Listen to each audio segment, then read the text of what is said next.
Okay, so today I came home and I found this like this, stuck in the ground. Stuck in the ground.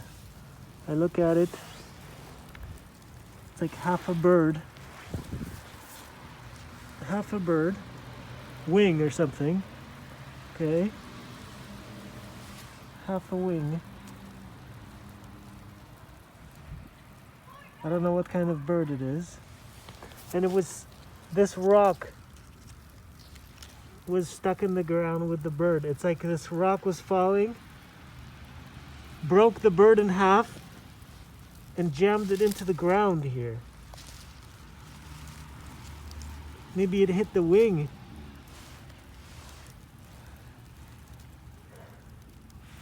It looks like the wing was just broken right off.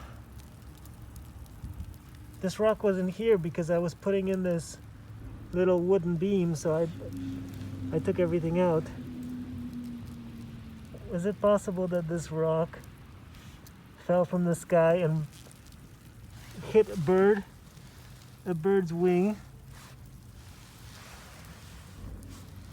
and it fell and jammed into the earth like this?